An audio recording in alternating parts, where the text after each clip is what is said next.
रामकृष्ण हरी.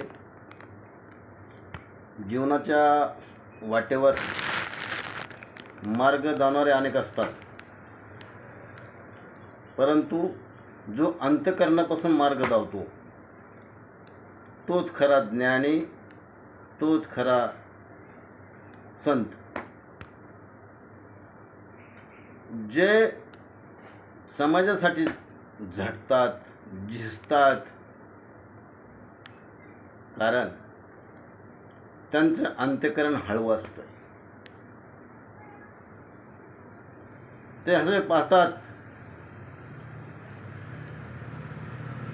हा समोरचा व्यक्ती कधी सुधरेल, हा ज्ञानी आहे.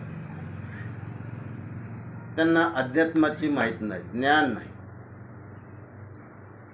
ते निवळ दुष्कर्माची फळं बघतात, आणि जे वाट दावणारे श्री गुरु असतात ते सत्कर्माची फळं भोगत असतात. कारण त्यांचं जीवन कृतकल्याण झालेलं असतं आणि त्यांचा जीवन पाठीराखा भगवान परमात्मा असतो. आणि जे असत्य कर्म करतात त्यांचा पाठीराखा कोणीही नसतं. एवढा फरक आहे.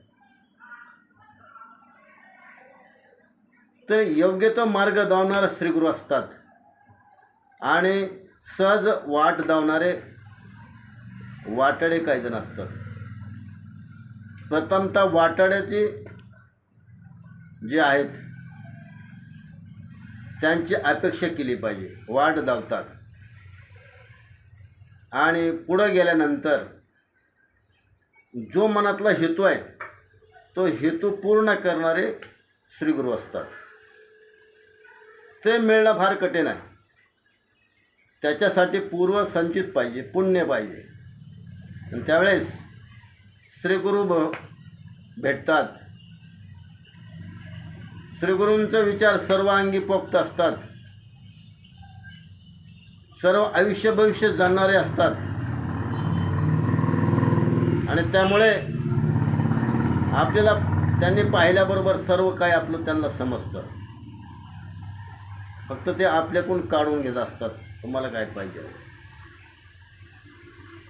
आपण त्यावेळेस जर आपली बुद्धी सात्विक वृत्ती पूर्वसंचित असेल तर सात्विक बुद्धी त्या ठिकाणी उत्पन्न होते, प्रगट होते. आणि त्यावेळेस आपल्याला सुचतं की ज्याच्यापासून सुख आहे, ज्याच्यापासून सुख, तो सुखाचा सागर आहे, तोच पाहिजे, तोच मिळवायचा आहे. आणि मग बघा परमानंद सुख. त्यांच्या जीवनामध्ये कधीच दुःख होत नाही. ते करतात आपुल्या सारखे करती तात्काळ, नाही काळ वेळ तयाला. आज या धोंड्याच्या महिन्यानिमित्त सर्व प्रेक्षकांना मनपूर्वक आभार. तर आपल्याला या व्याख्यान मालिकेतून एकच शिकायचं आहे की आयुष्य, भविष्य